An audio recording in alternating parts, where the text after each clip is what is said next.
Hello everyone. Hi. So hopefully it doesn't start raining and you still see this background. If you see a white wall, that means it started raining, we went inside. The island life is crazy. It was Yeah. like It was so 34 to hot this week. 36 degrees, and then today it's like Cold and drop- rainy. cold and rainy. It Well, dropped no, like 10, enfin, over- cold. Sorry, my bad. This is Brazil, it's never cold, but that's another problem. Yeah. It's like 23 maybe? 24, 25? It's 25, 26. It's But with rain? 75, that's what cold is here. Anyway, yeah. Yeah. Life in Brazil on a tropical island. Anyway, so I had a very good question on the last podcast. I was asked how come assistance work crashes me, because I've mentioned that a few times. So I talk about assistance work, but first we're going to have to define what I mean by that, because it's not assistance work that crashes me, it's isolation work. So that's what I want to talk about today is compound versus isolation. And we're going to talk about it overall, what I think they come from, but from an assistance work perspective. So can we have compound movement for assistance work versus isolation for assistance work, and what is the difference, right? So first of all, I'm going to make a case against isolation work, right? Mostly because me, as I say, crashes me, but I'm going to explain why it crashes me and my case against isolation work.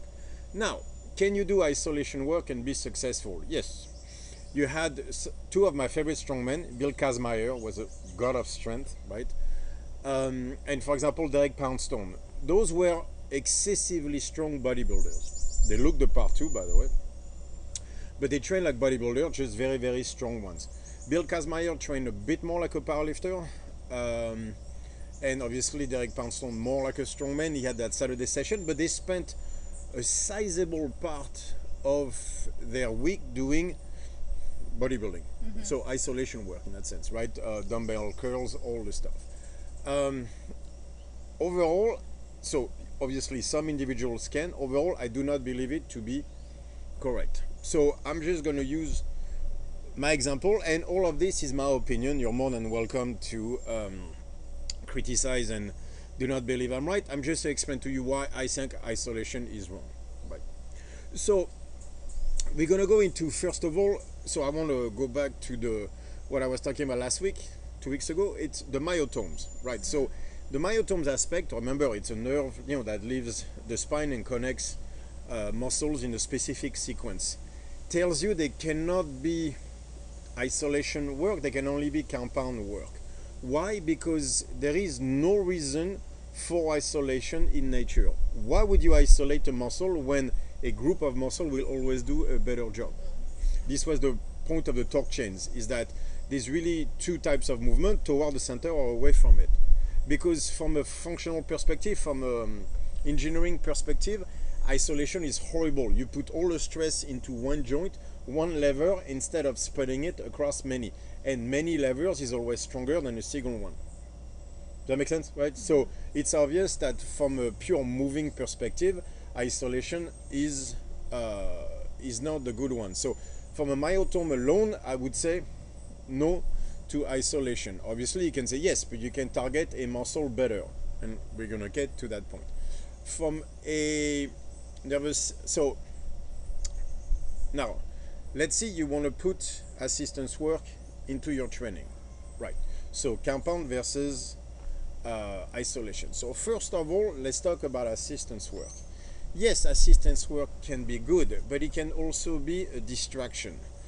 I'm looking at strength training programs out there, and most of them are volume based more and more. And I have a theory on that I will come to a bit later in the podcast. But if you see most strength training program now sold online, so not necessarily done by the best people, because Savicas has a very, very simple training program, I can tell you that, but basically sold online.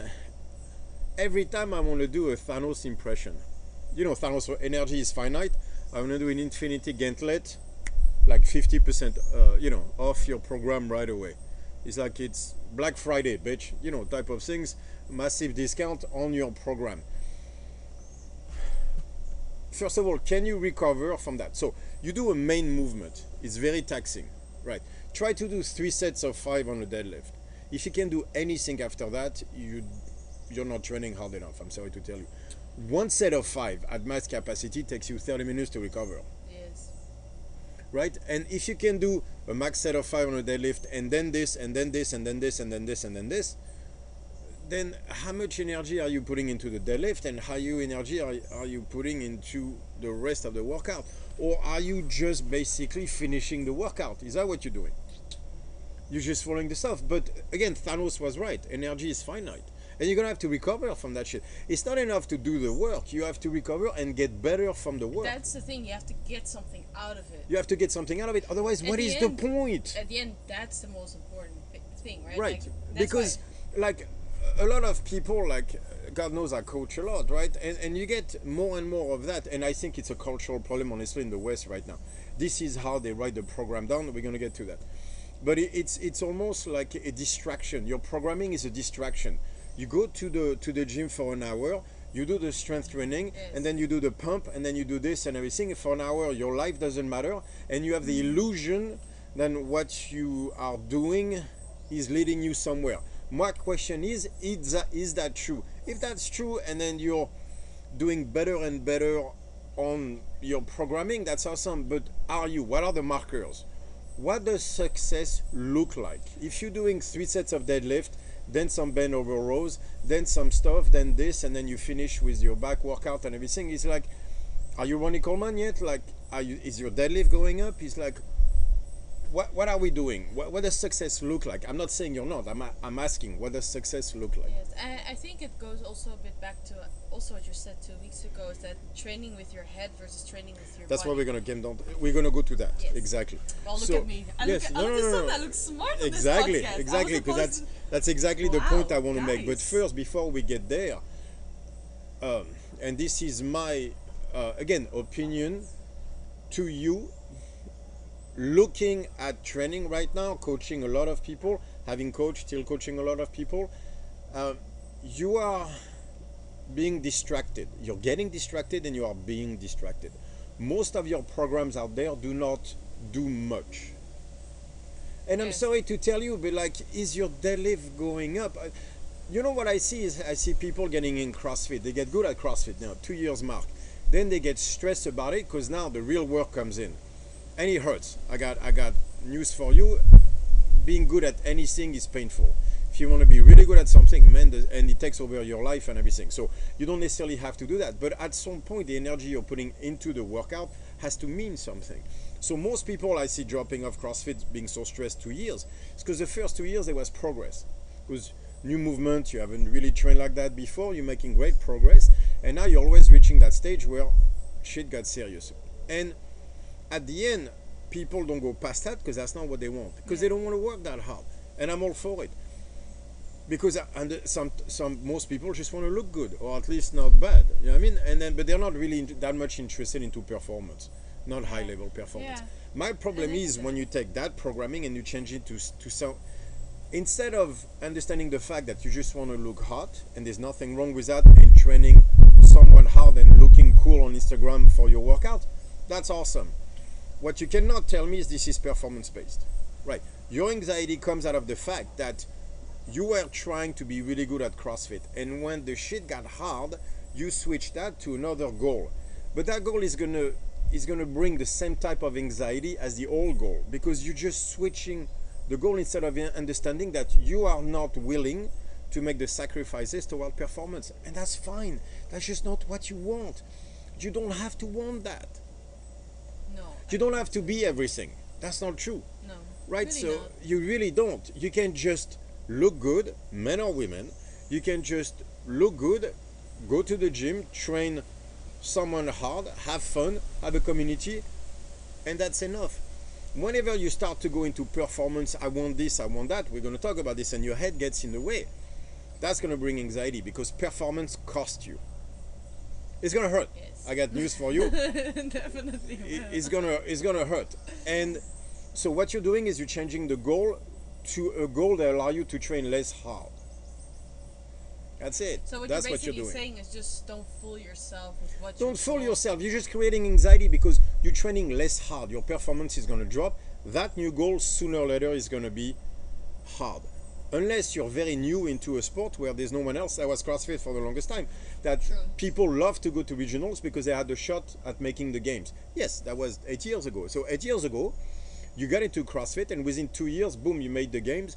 Everybody was like, oh, look, I can be basically a pro athlete on ESPN without putting the 10 years necessary to be good at anything. Yeah. Well, that's kind of the hard reality of any sport. I mean, I've been there with 6 sprinting. years. I've been there with right now with powerlifting. Kind of like doing sprint made me realize that when I started powerlifting, it's like no, it's 5 years. Like, If you're gifted, yes. any sport to be good at is 6 years. We're not talking world champion. We're talking like Decent. national level, Decent, maybe, okay. and trying to go to the worlds. Any sport, But it's 5-6 years. That's CrossFit now too, by the way. there can be a calm in that. If you can accept that, there can be like a surrendering to the biggest. It's a black bigger- belt in jiu-jitsu. Yes, That's going to take a while. Exactly. It's going to take 6, 7 years, 8 years, and that's But fine. 6 years to know what you're doing. Then you need Yes. another 7 years to be But it's actually great. good. Yes, Like, no, I why love would it. you want it? The problem is I you love want it. it differently. What you want is to be part of a sport that requires 8 years to be really good. Within 2. No, There's no shortcut. there's no shortcuts. There's They no, just work. Like you're there's gonna no have to cheat do the work. codes. But what you're doing basically is listening, trying to find a sport that allows you to lessen the amount of work that you do Yeah. to be good at that sport. Yeah, but then sooner or later other people are gonna go there and then you're gonna face the same problem. So you don't Yeah. have to be everything. You don't need performance. That's okay, right? But understand that fun costs you. And when it comes to like strength and stuff like that, yeah, it's going to cost you. It's the farmer's walk for 200 meters. I talked about that last podcast or the one before. There is no point in farmer's walk past 100 meters. No point whatsoever. You're shrugging, you're grabbing just with your tip of your fingers the kettlebell. That isn't that heavy. Your fucking groceries are just that heavy. Like, unless you're getting good at carrying groceries from your car to your house and you live really far away, there is no point. The distance from your car to your house is usually a lot shorter than what you're doing with kettlebell in a CrossFit class. There is no point in farmer's walk that long, past 100 meters. There's no point. And it should be 50 meters, really. 150 feet. I don't see the point, honestly, to go past 150 feet. It's not heavy enough. You're not doing what the farmer's walk is designed for. So again, it's looking instead of being. It's want versus need, and we're going to get to that. And that's really the issue. So when we talk about why am I referring to this when it comes to assistance work? Because if you have, and what I mean, isolation work. If I have a program design and I have a main movement, a compound movement as another compound movement as assistance work, and an isolation work. First of all, that isolation work is taking energy that you need for recovery. So that's one. I'm like, oh yeah, but I'm going to do it. I'm just going to do a few reps and everything. Then it doesn't do anything. And let me tell you what happens when you do that, because I see it all the time. An isolation work is going to get a pump to the muscle and everything. It's going to feel a whole lot better than the compound movement you did right before. I got to tell you something about strength. It doesn't feel good. I mean, I'm laughing because it's so true. it's so true. Like, a set of heavy deadlift, a set of heavy farmer's walk, like heavy farmer's walk, like max weight for 50 meters, hurts your toes. Like, from your ears to your toes, it hurts, and your hands are like, like the T-Rex after, you go, and it hurts. And if you don't know what I'm talking about, you have never done farmer's walk. That shit sucks. You know what feels good? Bicep curls. I get a pump, I feel my pecs, bit of triceps. After that, you have an amazing pump. So now you give your body a choice between hurting everywhere and feeling like shit versus getting a pump and feeling good. Guess where mentally you're going to go towards. So you're starting to look forward to your isolation later. You're going to start unconsciously backing off of the compound movement. And you're going to tell me, yes, you can put all your energy first in a deadlift, and then your bent over rows, and then your lat pull downs. I coach all the time. That is not true. That's not true. I got news for you. And I've seen the best deadlifters, and they deadlift every 10 days, and they do one set, and usually that's it. And then they do a few lat pull downs after, but it doesn't matter, right? And they're taking massive amount of steroids. Anyway, we're going into other stuff. But my point is, it's not volume, it's intensity. Regardless what you do, you're going to have to push harder. Adding exercises, adding isolation work takes away from your recovery, just lowers your basis of overall intensity because it is a distraction. It's a distraction. Have you noticed that in CrossFit workouts now, they used to have 3 movements, now they have 6? Yes. You know why? It's because you get to walk to the next station when you do 6 exercises. That's what you like 40 minutes with 6 movements. It's because you get the transitions are constant, which allow you to breathe and not have to go to high intensity. Why do you think they all want to do 40 minutes and not 12? Like, you're going to tell me that there is a better conditioning workout than Helen. Do a sub 8-minute Helen, you're in shape for anything. That's true. Yeah. Right. You want to be in really good shape, do it in 7:30. Right? That's it. What else you want? 400-meter sprint, do strict pull-ups, kettlebell swings. Dude, Helen is, like, you don't know what cardio is until you've done Helen. Yeah. Run that 400-meter a little bit faster. Yeah, just go as hard as possible on the 400-meter and just get through See the what other happens 2 next. movements and just Right. yeah. So 8 minutes. You don't. I'm sorry, but like that 30-minute workout does not give you what the Helen can give you. No. And again, that's how I trained for the 5K. Remember the one in 21 minutes? I did it by doing 1K Listen. runs and a lot of Helen. I want to say something on this podcast. Yeah.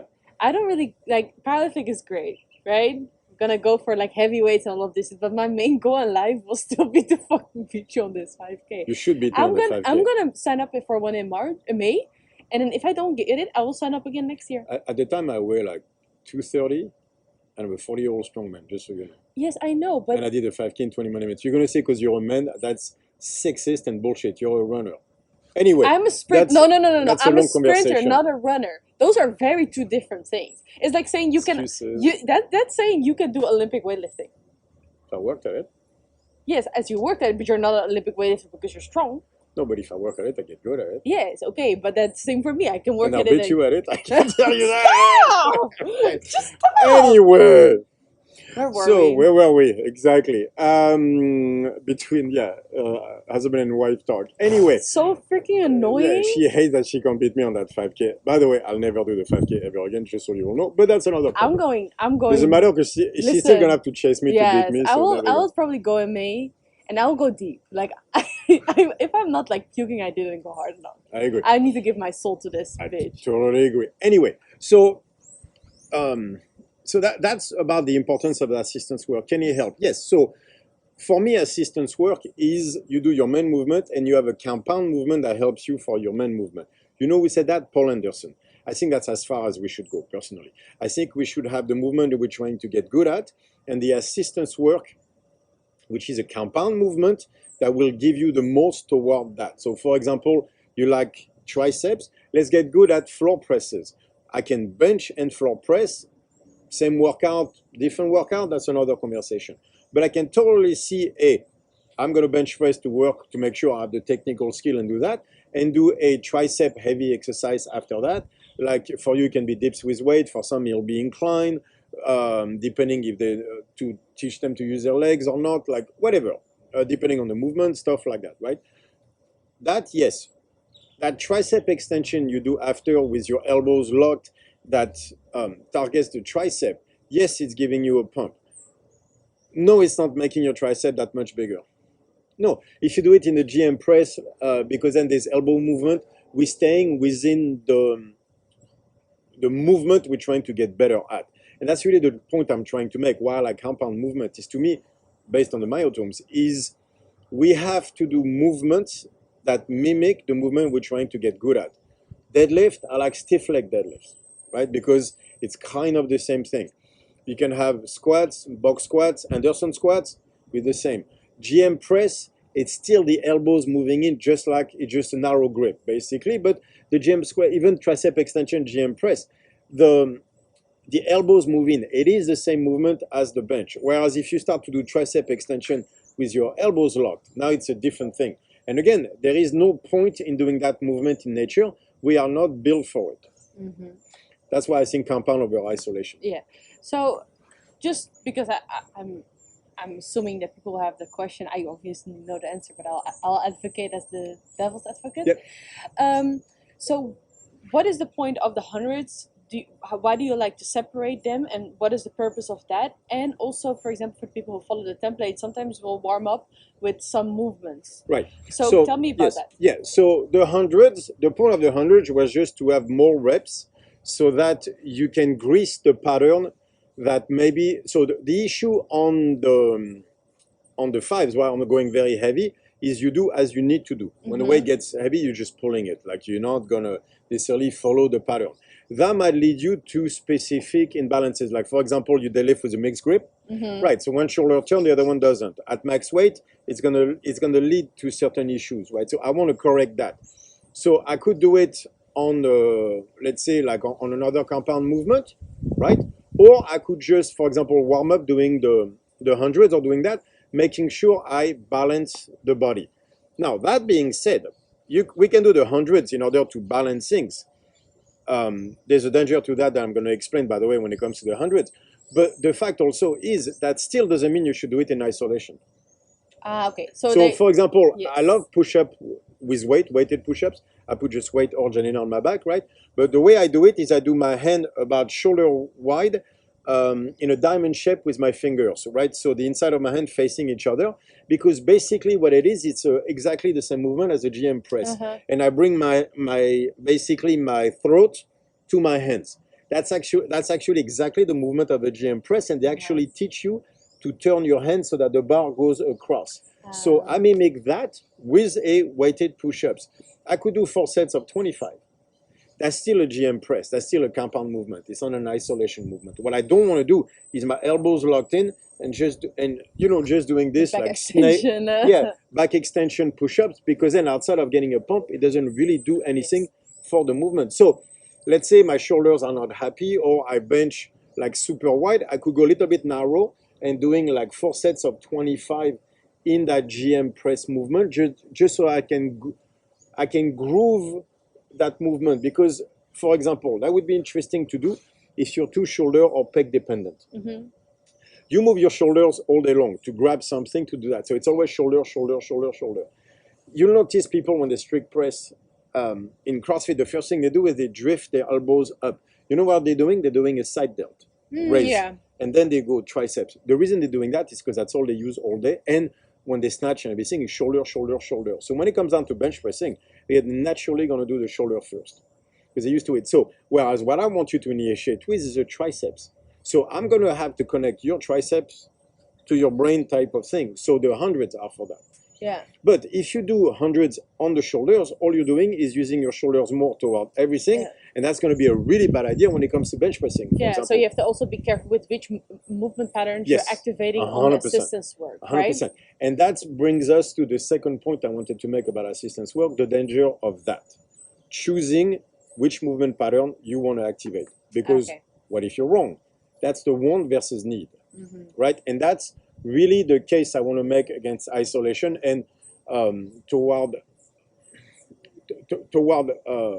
all that type of thing is, let's look at it culturally. Have you noticed how much we are pushing toward the gym, the global gym and everything? So, for example, COVID comes about, we keep the liquor stores open, but we close all the gyms, right? You know what's like, we all suffered, CrossFit suffered, a lot of stuff suffered from COVID. Bodybuilding didn't, right? No. And if you see bodybuilding in the West is something that is being pushed. You go to places like Russia, Asia, places like that, you don't see that many men going into gym and lifting heavy. They do sports, right? There's a lot of culture that are based on sports. The whole bodybuilding thing seems to be very Anglo-Saxon type of thing, right? It's really a bit on that sense. And I would like to propose an idea as to why that is. I'm going to make a case that isolation works, so let's call it bodybuilding. That bodybuilding and socialization are one and the same. From the way they come from the same part of the brain. Right. So let me make my case. So I'll make my case of that. One of the reasons I want to make that case is because I was thinking about it as to why bodybuilding isolation crushes me so much.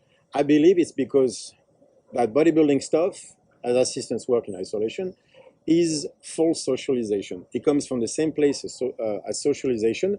And me being a good autistic person, it just crushes me to no end. So let's go back to the point I was making 2 podcasts ago about that there are different types of intelligence in the body, right? And one of them is the social intelligence. That's why evolution has been working on, is building all the networks of the brain in order to allow us to live in society. Polyvagal theory, here I come, all that stuff. There is the seventh hierarchy that is called the default mode network, which is where language is, socialization, story comprehension, all that stuff, right? So that's a very important part of evolution, and I believe that is what our conscious mind is for. It's a socialization tool that allows us to deal with problems that we cannot fix on our own through socialization, right?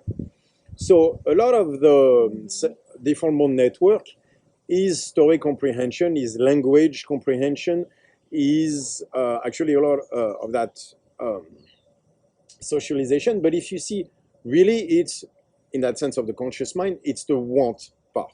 That's what I was talking about, the diva brain, right? The diva brain is because it uses so much energy, more than anything else. That default mode network uses more energy than anything else in the body. And it has to be fed first. Right, so the social part, that social intelligence, has to be fed first. Before you can spend time at the gym, spending your energy on your body, your mind has to be able to do its thing first. Very important.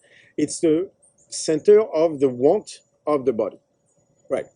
So now let's look at isolation. What is isolation really? If we start to divide things into want versus need, and we look at neural output is need, right? Mm-hmm. Muscle capacity in the sense of isolation is want. Look at how the exercises are done. 3-4 sets of 15 reps, and then you stretch, and then you squeeze, and you stretch, and you squeeze. You are thinking about what you're doing with your conscious mind the entire time, right? This is the epitome of the want is isolation work.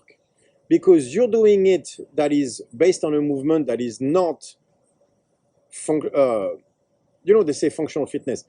Isolation is not functional. I think we can agree on that. So you're doing it because you want something out of it. You want to isolate the muscle. You want to grow the muscle. You want to bring blood to the muscle. But it goes against really what your body is telling you to do as the most efficient way. Actually, bodybuilders tell you, don't swing the weight, don't let your elbows flare up and everything. We need to isolate. Mm-hmm. But from a pure functional fitness perspective, no, we don't, and we don't want to isolate. So this is really the epitome of the want, or we're going to target muscle capacity, but not neural output, right? From that perspective, right? So if you see, the want is a conscious mind. What I was bringing about also about the conscious mind is it's a comparative intelligence, right? Because that's what social intelligence will do. So your triceps versus my triceps, or so whenever you do isolation work in bodybuilding, reflect a bit and tell me that when you're doing that thing of stretch and contract and everything, tell me you are not thinking about the top bodybuilders, the people you admire doing it as well. Tell me you're not visualizing your tricep as their triceps. You know what they say? You have to visualize the stretching, and tell me you are not at that moment comparing yourself to one of the top guys doing it. Because visualization. Is it just visualization, or are we tapping into the social part of what we do? Sorry. So I believe that, and again, that intelligence is a comparative one. I think isolation, right, is a comparative exercise where you're thinking every time it's either you're feeling the biceps, right, but with the goal of transforming it into that person X, that image that you compare it to someone else. Yes. Comparison to someone else is the base of socialization. That's the comparative intelligence. That's the social intelligence. So the point I'm trying to make is that isolation work is the want, is socialization. So that when we do that, it's almost the same feeling as socialization. Like, I remember when I was saying doing a bicep curl, it's like in pumping iron, it's better than sex, right? What he meant by that is that the pumps feel so good. Yes, that same warm feeling as having a friend. Sex is about socialization. Sex without a good partner is just sex, it's masturbation. It's not nearly as good as sex with the right partner. Right. Isn't that what bodybuilding is versus strength training? Yeah. Strength, a deadlift is raw in how it feels. It's just fucking, it's prison sex. You know what I'm saying? That's deadlift, right? From a feeling perspective. Prison sex? Deadlift? What the hell is prison sex? What does this mean? What do you mean? Prison sex. Well, I can't say the word on YouTube. We're gonna get, but like you gotta win, like, in that sense. Is when you're deadlifting, you better win. Is what I'm gonna say. Never heard this story in my life. You better win. Yeah, you better. You're gonna be the top or the bottom. Is what I'm saying. So you gotta bring that attitude, but you're not doing it for the pleasure of it. That's for sure. You're doing it because you don't want to be the bottom. I can't say the word on YouTube. I think people understand it. Exactly. If I understand it with my 3 brain cells, I think the rest understand So it. whereas isolation work is more that lovey-dovey feeling, where everybody, like, you're putting the oil, the candles out. It's easy, I mean, it's a lot easier now. It doesn't require the senior output. It comes naturally, literally. Anyway. Right, so my point is isolation work is socialization. So I think it crashed me because that false socialization for an autistic person is absolutely the worst thing you can do.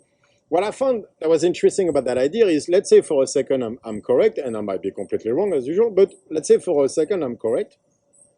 That will explain why you're going to see more and more men going toward isolation work and less toward deadlifting. Well, I don't know if I can say this with the woke things, but I can imagine that going towards want is more of a feminine energy, which I think is pushed forward in the West no matter what. Doesn't matter the gender. 100%. Right? It's very much so based on the feminine energy, which is always more based on the want, let's be honest. Exactly. If we see volume is also based on feminine versus masculine energy, not men, women, feminine versus masculine, because there's plenty of wokies, dudes right now. Don't get upset. Exactly. Because there's plenty of wokies that are on the feminine energy stuff. Technically, they have a dick, but they're really on the feminine side, that's for sure. Anyway, they are more toward the want, and who do you think, let's imagine a walks into a gym. God, I hope not, but let's imagine for a second let's imagine this we have war a Wookiee, story.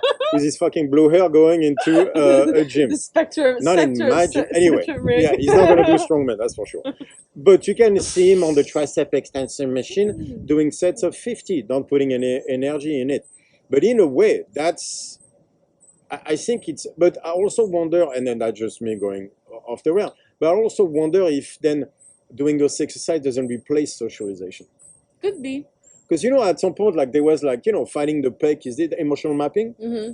Right, but the problem, so that was always my issue with emotional mapping. What if you use it for something else? So what if the people that are more susceptible to emotional mapping are more social people?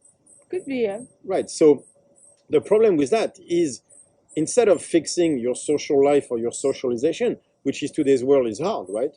Then you would default toward training a certain way in order to fill that tank. Yeah, to release any fill or empty the tank. Instead of doing it socially, then you could do it through training. But the problem, there's 2 problems with that. First problem is that training is not supposed to be. That's not the purpose of training. The purpose of training is to get better. And second of all, that's not the purpose of socialization either. Well, you're supposed to fix your life to socialize better, not go to the gym so that you can accept your lack of, or the fact that you don't like your life as it is set up. Yes, and you could see the danger of that. Well, because the thing is that I think if the better you are in your training, the better you're going to be in general in life, because you're improving as a person, you're taking right? action, and you're taking action. Exactly. Like, that's the whole thing of the Q training, right? Yes. It's getting better in the gym, so you're better in life. but that's not the same as releasing whatever it is going on in life.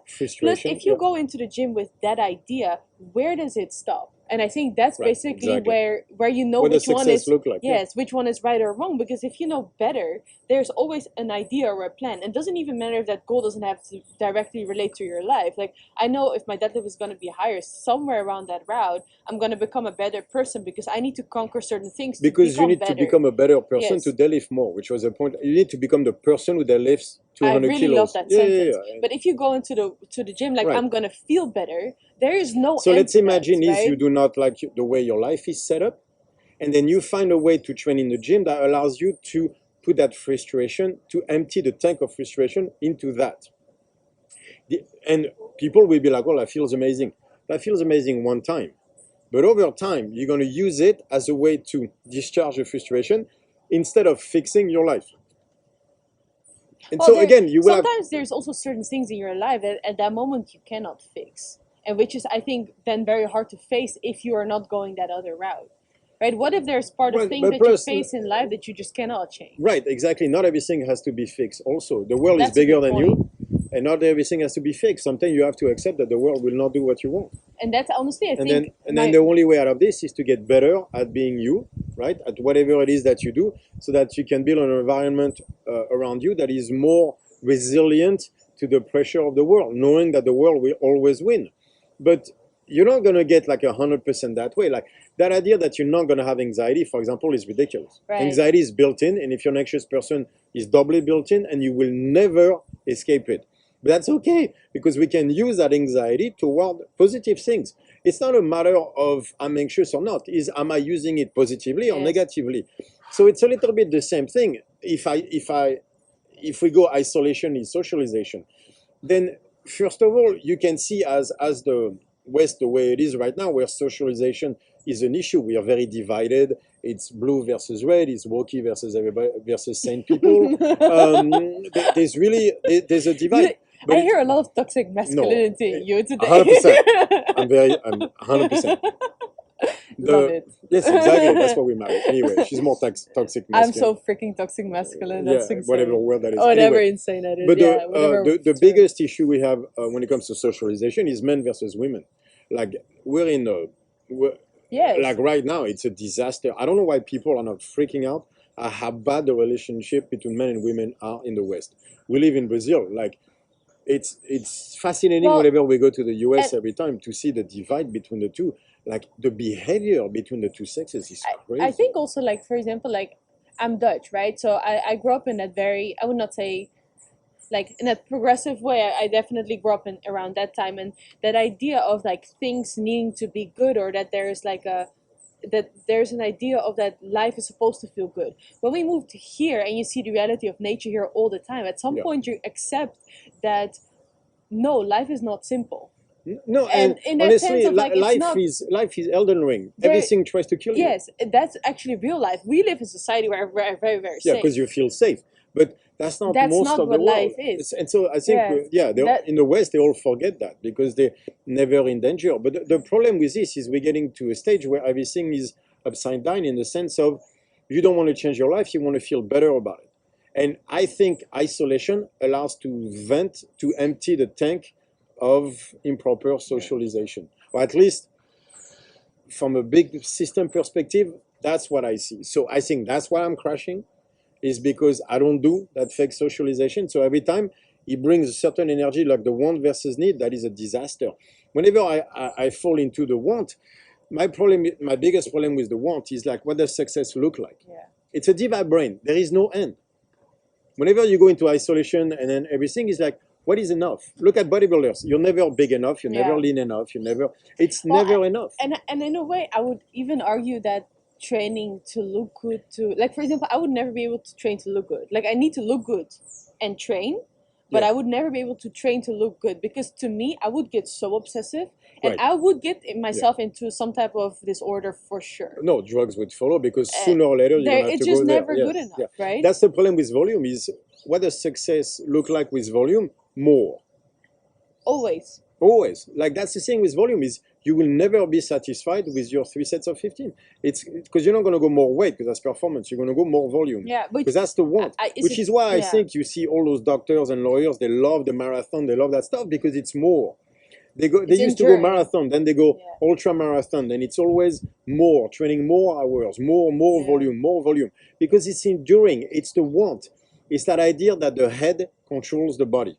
Yeah. It's that we control nature. We can impose our will on the world. That only works in a very safe world. The second you're here and you see the size of the fucking iguanas, you remember that nature is not to be fucked with. I'm in a fight with an iguana here that tries to eat our trash every single day. Yeah, that thing is gigantic. But the thing is there are the spiders. They are the when it floods here, you are reminded that no, you don't get to fuck with nature. Yeah. Like it will win. Like life wins, not you. And so, but I think that enduring and that what we see, especially with the highly educated upper class and things like that, is that constant want that has no end. Because there is no what does success look like. It doesn't look like anything outside of more. And so I think that's what the constant quest is. But that's because you're in a safe, you have fooled yourself into thinking the world is safe. Yeah, but I think highly educated, I would say, if I talk about myself, women are falling into that. And I'm not highly educated by any means. You went to college. You went to college for 4 years, so you're just as educated as most people. I think women are easily to fall into that. I think that's actually why it's very important for especially women to train for weight or performance. I think that's why CrossFit worked so well. Because it was performance-based. And it was intensity. It was. And you know what a hard workout feels like? It doesn't feel safe. It's like a heavy deadlift. It's vulnerable. A heavy deadlift never feels safe. Yes, that last rep, you certainly don't feel safe doing that. When you were doing front, there was no safety there. When you're going Helen under 8 minutes, there's no safety there because you're going full bore and it hurts the entire time. I think that's what they're chasing with the 40 minutes, is a safe place where the want wins. But I think the want wins because socialization for those people is an issue. And I think that's what crashes me when I do bodybuilding toward isolation, it's that socialization aspect. Oh, that's how I quit doing the 30, 40 minute long CrossFit workouts. Because I used to do them, especially around when we made the XX programming and we did around the week 4. I used to like that a lot. But at some point it was a bit what you have with assistance work. I would go that route completely. And I definitely fell into that, but I had to get the fuck out of it. And because it's again, what does success look like? Right. There is no winning there. Yeah, there is no winning there. You know what winning is fucking getting better. And it hurts, and it's not fancy, and it doesn't feel good. It doesn't feel good, but you know what feels good? When you PR on the lift. Oh yeah. Right, but let's go. Yeah, exactly. Yeah, well, it's all of that. But there's a mindset there that I think is very different. So whenever I see, to me, that's what the 300-meter farmer's walk is. Right. It's like, oh look, I'm doing farmer's walk. No, you're not. No, you're not. You are not. I think that, especially, and then I know from experience, but also know from all the work that I do, that false socialization is a nightmare. Yeah. So I think that will lead you to depression, stuff like that, and you'll have to have other recourses to go further into socialization. Instagram is one of them. I think right now, Instagram, all those stuff are ruining the feminine energy because they are banking on all the blind spots of it. Masculine energy has its own blind spots. I'm not saying masculine is better than feminine. For example, masculine energy, the problem is that's very easy, becoming a tyrant. Oh, yeah. Masculine energy is tyrannical in nature. He wants order, and an order becomes into forced order really fast. What's the same for the feminine energy? I mean, it's more toward the chaos, but that's because that's the want. There is no way of defining victory in the feminine energy. Yeah. Ever. It's always like, all right, so what do you want? It always has to be in opposition. Yeah, I have to be very careful with that stuff. I'm definitely more a masculine woman, actually. If I go towards the one too much, I lose my mind. Absolutely. Yeah, but that's because it's always in opposition. Yeah. The feminine energy is always in opposition. That's the yin and yang again. Don't blame me, blame the Chinese. Yeah, but in a way, does it matter? The fact, if any of people feel offended by that stuff, it just means that you're avoiding looking in the mirror. Because at the end, it doesn't matter if it's feminine, masculine, if it's a fault or whatever. It's about working or not working. And we're a mix of both anyway. Yes, everybody has a little bit of something. You know what I mean? So it's the want versus need for me is a better way, I guess, of showing it. And you have to be careful about going too much toward the want. There's an attraction there that is obvious, but that can be very, very toxic. And I believe almost everything is, the poison is in the dose. It's not what you do, it's how you do it. Someone said, I don't remember who said this. Anyway, again. So yes, we can go too far in the masculine energy, but going too far in the feminine energy is just as dangerous. Too far in the masculine energy, we know. Too far in the feminine energy, we don't. But I think we're finding out exactly what it does now, where the want wins. The problem with the want is there is no limit to it. That's a diva brain, and I believe that's dangerous. And so that is my case against isolation. It's a case against the want.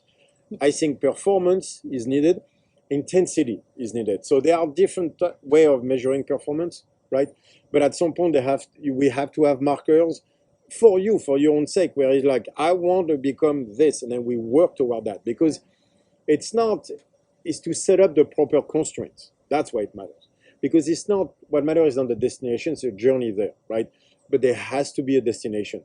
Without a destination, there is no journey.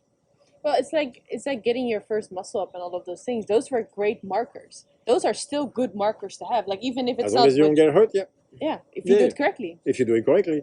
But so everything is a mix between the two. But again, no, it's not about the destination. It's about the journey. I agree fully. But there is no journey without a destination. Oh, that's a very good point. So you know what I mean? Like, it's always a balance between the two. Like, we're going back. It's about balance. Do not fall into the want too much. There is a danger there. So that's why I would make the case for, in that, going back to it, why assistance work crushes me in isolation, and why I like compound movement for assistance work more than isolation, because I think it's more centered and it works better for me, for you, for everybody, especially right now, especially in the West. That is my case for it. And then, please, any other questions, bring it on. Yes, the comments are great, by the way. They're really that's fun. why. Please, like, more. Really cool. Because like next week, we might do the protocol podcast, so that was cool. But the more questions you ask, the more, the simplest it is for us to do the podcast, because then I think about it all week, and then we hit it. We do. Thank you, guys. Bye-bye. See you soon.